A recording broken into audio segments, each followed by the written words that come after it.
E um atacante cujo apelido é Dudu está se tornando a grande promessa das categorias de base do Palmeiras, observado por vários clubes grandes do exterior. Vídeo de hoje do canal do Nicola traz mais detalhes sobre essa história e fala também sobre as tentativas, no plural, de Augusto Melo de melar a reunião da noite dessa segunda-feira, que pode determinar seu impeachment no Corinthians. Bora falar também sobre mais protestos no São Paulo contra os jogadores.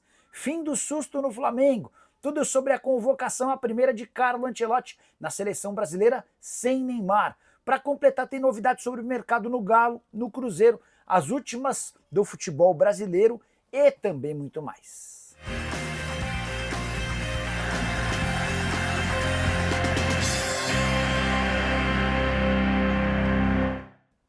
Fala aí pessoal, sou Jorge Nicola, bem-vindos a mais um vídeo do canal. Sempre bom ter vocês por aqui, sem perder tempo. Pedir para deixar like, se inscrever no canal e ativar as notificações. Bora direto para o giro de notícias. E a primeira informação é sobre a Portuguesa. O meia atacante Rildo não joga mais pela Lusa. Já havia adiantado essa possibilidade de a partida do último final de semana contra o Pouso Alegre marcar sua despedida, e o presidente da SAF da Lusa, o Alex Bourgeois, confirmou que ele está sendo devolvido ao Santa Clara de Portugal e de lá vai vestir a camisa de um clube da Bulgária. Já Juan Pablo Vojvoda fica no Fortaleza.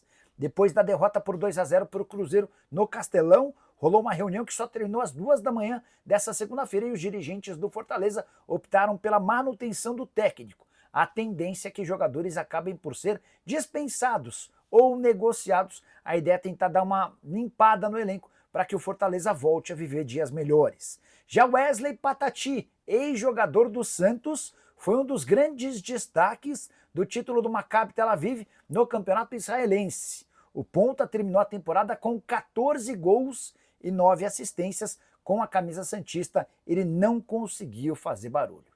Preciso falar agora sobre Douglas Santos, jogador com passagem pelo Atlético Mineiro na mira do Cruzeiro. Essa informação foi publicada nas últimas horas pelo jornal O Tempo de Minas Gerais, que cobre os clubes de Minas. Pois bem, só para lembrar, o Douglas Santos é lateral esquerdo, hoje com 27 anos de idade, e defende o Zenit da Rússia. Sempre bom lembrar que negociar com jogadores do Zenit é uma enorme complicação. Haja vista as situações de Claudinho, meio atacante, e o Wendel, volante. Eles tentam sair do Zenit há um tempão e não conseguem. Contrato do atleta, do Douglas Santos, com o Zenit só se encerra em junho de 2027. E ele está avaliado em 10 milhões de euros. É de se imaginar que o Cruzeiro busque um lateral esquerdo, até porque o Marlon foi negociado recentemente com o Grêmio. A fase do Kaique é bacana, mas o Kaique também é alguém cujo mercado europeu já está de olho. Existiu recentemente a sondagem, ou a especulação de uma sondagem do Benfica. Antes de gravar o vídeo, eu fui consultar o pessoal do Cruzeiro para saber se em algum momento o Douglas Santos esteve na pauta, se existem negociações. O Cruzeiro assegura que até agora não pensou na contratação do atleta, embora vá buscar de 3 a 4 reforços na janela da metade do ano. Bora falar sobre o rival do Cruzeiro, o Galo, que recusou a proposta do Boca Juniors. O time argentino ofereceu 3 milhões de dólares ou 17 milhões de reais para ficar com o Fausto Vera em definitivo. O Atlético considerou a proposta baixa, até porque na temporada passada gastou ou prometeu gastar 4 milhões e meio de dólares junto ao Corinthians. O Atlético tem tido dificuldade com o pagamento dessas prestações. O Corinthians, inclusive, ameaça levar o caso à Câmara Nacional de Resolução e Disputas. Dá para dizer que o Fausto Vera está fora dos planos do Atlético, a ideia é negociá-lo, mas o Galo precisa de uma oferta melhor para que o negócio acabe saindo. Na atual temporada, o Fausto Vera soma 14 jogos e apenas 1 gol marcado. Ele também disputou outras 27 partidas e 2 gols na temporada passada, essa temporada de estreia com a camisa atleticana. E aí, constatar a queda vertiginosa dos valores, né? Quando o Corinthians compra o Fausto Vera do Argentino Júnior, paga 6 milhões de euros. Ele é vendido para o Galo por 4 milhões e meio de euros e agora o Boca Juniors quer pagar 3 milhões de dólares. Por qual valor você acha justo negociar o Fausto Vera, com a lembrança de que o Galo precisa urgentemente de dinheiro, além de diminuir sua folha salarial? Hora de falar sobre a primeira convocação de Carlo Ancelotti na seleção brasileira, e a grande novidade foi a ausência de Neymar. Carlo Ancelotti fez o anúncio dos 23 convocados e logo depois explicou que entrou em contato com o Neymar pela manhã, justificando para o próprio jogador a decisão de não chamá-lo para as partidas contra Equador e Paraguai. Separei o trecho em que o Ancelotti fala sobre o assunto diante da imprensa, abre aspas, nessa convocação tentei selecionar jogadores que estão bem. O Neymar estava com uma lesão há pouco e começou a jogar agora. Ele é muito importante, sempre foi e sempre vai ser.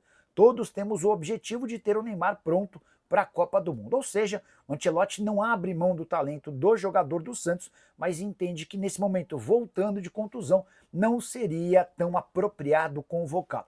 Eu, se fosse o Ancelotti, teria chamado, mas não vejo problema nenhum na ausência do atleta santista. Importante contar que o Rodrigo também não foi convocado. E aí a questão envolve um desgaste físico e mental. Rodrigo que terminou a temporada no Real Madrid em baixa, algumas partidas nem sequer sendo utilizado. Chamar atenção também para a presença maciça de jogadores do Flamengo. Foram 5 convocados do rubro-negro. Danilo, Alexandro, Wesley, Léo Ortiz e Gerson. O Estevão foi representante do Palmeiras, enquanto o Hugo Souza foi chamado no Corinthians. E o Corinthians divulgou a imagem a cena do Hugo recebendo a notícia, os jogadores do Corinthians num aeroporto esperando para embarcar, e aí o Hugo com o celular na mão assistindo a convocação, vários jogadores em volta dele. Quando o Hugo tem um nome revelado, ele começa a pular ao lado dos jogadores do Corinthians numa grande festa. Mereceu, tá jogando demais o goleiro corintiano. Bora falar agora sobre o Flamengo com o fim de um susto importante. O rubro-negro ficou bastante preocupado com a contusão do Gerson no gramado sintético do Palmeiras na vitória por 2-0 nesse domingo.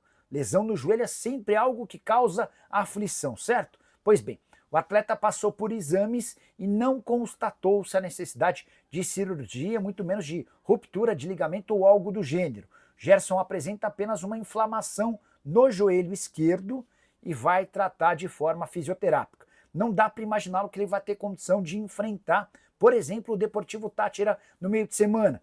Presença contra o Fortaleza no final de semana também segue em dúvida. Mas o torcedor do Flamengo pode respirar aliviado, porque a presença do Gerson na convocação da seleção indica que a partir da semana que vem ele já vai estar à disposição. A apresentação dos jogadores chamados por Carlo Ancelotti está marcada para o dia 2 de junho. Importante lembrar também que o Gerson é peça fundamental do rubro-negro para a disputa do Super Mundial de Clubes, que acontece já a partir do mês de junho. Bora falar agora sobre o São Paulo. Torcedores do Tricolor seguem muito irritados com a derrota por 2-0 contra o Mirassol e a campanha horrorosa no Campeonato Brasileiro. São Paulo brigando na parte de baixo da tabela. Já havia contado para vocês sobre um depoimento do presidente da Independente, o Baby, afirmando ou criticando de forma aberta o presidente Júlio Casares e os membros do departamento de futebol, os diretores e também comissão técnica. Pois bem, agora uma série de medidas foram anunciadas. Não haverá no jogo desse meio de semana, Libertadores da América, partida que encerra a primeira fase ou a fase de grupos do São Paulo, não haverá aquela tradicional recepção do ônibus, aquela cortina de fumaça vermelha, que muitas vezes foi apontada por jogadores como algo determinante para vitórias dentro de casa. Além disso, a torcida organizada do São Paulo também afirmou ou anunciou que não vai cantar o nome de nenhum atleta antes de a bola começar a rolar. Nesse manifesto, publicado há instantes, também existia a frase a seguinte, abre aspas, parabéns, vocês conseguiram. Depois de mais uma palhaçada no Brasileiro, é essa a nossa resposta. Zubeldia e comissão técnica, só viver de Copas não existe. Todos estão no limite. Também é um claro recado para todos os homens do departamento de futebol, incluindo Belmonte, Rui Costa, Milton Cruz, Muricy Ramalho, todo mundo bastante criticado diante da fase do São Paulo no Campeonato Brasileiro. Hora de falar sobre um novo Dudu vestindo a camisa do Palmeiras. Mas esse ainda é uma promessa das categorias de base, apenas 15 anos. Embora, apesar da pouca idade, já é titular do Sub-17, foi autor de 3 gols nas últimas 4 partidas, 2 do Campeonato Paulista, 2 do Campeonato Brasileiro. Jogador que é representado pelo pai do Hendrick, o Douglas, que é dono de uma empresa de agenciamento de atletas, a Dream Soccer. Queria contar que esse jogador, apesar de bastante novo, já tem chamado a atenção e passou a ser monitorado por alguns dos grandes clubes do futebol europeu, como Real Madrid, Barcelona e Arsenal. Imagino que a influência e a relação que o pai do Endrick tem, por exemplo, no Real Madrid, pode ter despertado a atenção desses grandes clubes europeus. O Dudu, se você encontrar imagens nas redes sociais, vai ver que ele tem enorme capacidade de drible. E recentemente foi cogitada inclusive a possibilidade dele ser promovido ao sub-20, mesmo com apenas 15 anos de idade. Antes, a ideia é que ele seja um pouco mais testado no sub-17, até porque até outro dia jogava no sub-15. Mais um atleta surgindo na base do Palmeiras com um enorme potencial e que pode gerar receitas importantes num futuro não tão distante. Bora fechar o vídeo para falar sobre o Corinthians respondendo a uma pergunta importante: vai ou não acontecer a realização da votação do impeachment do presidente Augusto Melo desde quinta-feira? O Augusto, seus assessores e aliados políticos tentam na justiça uma série de liminares para impedir a realização do pleito. Ele sabe que é enorme, de 99,9% de chance dele ser impedido de continuar no clube se essa votação acontecer. Nessa segunda-feira, pelo menos 2 tentativas de liminar foram feitas, e por volta de 5h30 da tarde, a menos de 1h30 de quando de fato vai começar a votação, surgiu a decisão final. A juíza da 5ª Vara do Tatuapé acabou de negar a liminar, ou seja, vai haver a votação.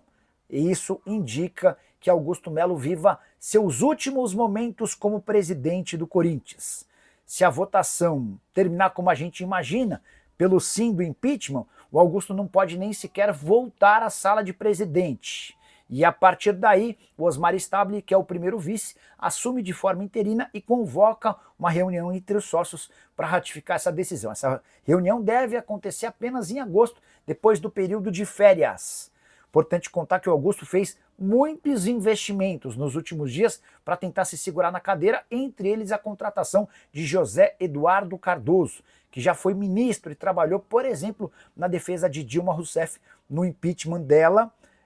Especula-se no Corinthians que a contratação do José Eduardo não custou menos do que 500 mil para representar o Augusto Melo. Dinheiro que ao que parece desperdiçado. O Augusto vai caminhando a passos fortes para deixar a presidência alvinegra e possivelmente para nunca mais voltar.